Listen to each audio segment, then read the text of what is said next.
Salam alaikum. Je vais parler sur le coronavirus. Le coronavirus, pour moi, c'est une cause. Et l'effet, c'est le confinement. Ça veut dire un événement qui arrive sur Terre, qui est le coronavirus, mais il cache un événement encore beaucoup plus important. Pourquoi la Terre, pour la première fois dans notre existence, au fait, qu'elle est vidée du monde, tout est arrêté. Les avions, les bateaux, les transports d'une manière générale, même les gens ne circulent pas dehors. Tout le monde chez eux. Et chaque personne qui va sortir dehors, elle est menacée de contamination. Ça veut dire, il peut mourir. Il peut mourir, il peut choper la maladie, mourir. Donc, de préférence, qu'il reste chez lui. Et c'est le plus sage, en fait. Mais si on pense de cet événement avec une autre façon. Par exemple, chez nous, dans l'islam, Allah subhanahu wa ta'ala, le bon Dieu, il fait rien sans rien.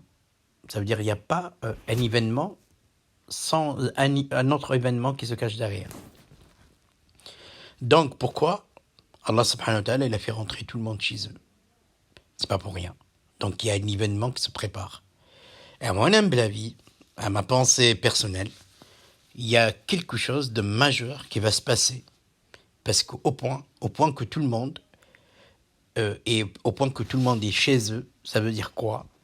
Ça veut dire quoi? Cet événement, il est d'une grande importance. Et moi, j'ai pensé à la descente de Jésus, à Isa alayhi salam. Peut-être la terre est se vider du monde, parce que quand on dit monde, ça veut dire mal et bien. Ça veut dire l'homme porte en lui le mal, il porte en lui le bien. Tout le monde est chez eux, ça veut dire il y a rien. Il y a le silence, il n'y a que le bien. Parce que la terre, sans les gens, ça veut dire sans l'action. Parce que l'homme, dans les rues, il fait une action, bonne et mauvaise. Et le fait qu'il est chez lui, il fait pas, comment dire, l'action. Donc la terre, il n'y a pas de mauvaise action sur la terre. C'est-à-dire elle est purifiée, elle est nette. Même l'air est pur, est devenu pur. Le climat il est devenu meilleur.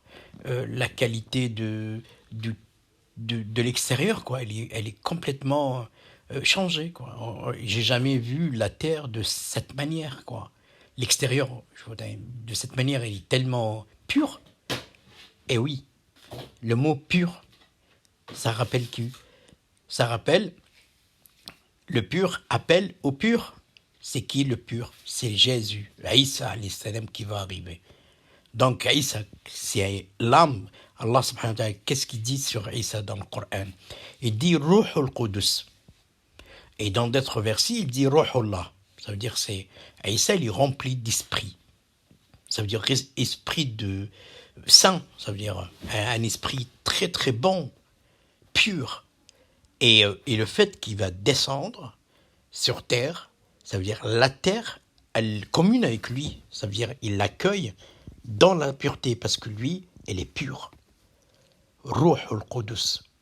Vous imaginez, depuis l'arrivée de Mohammed sallallahu alayhi wa sallam, la terre, elle a jamais accueilli un prophète ou bien un ami de Dieu, d'Allah, de Dieu.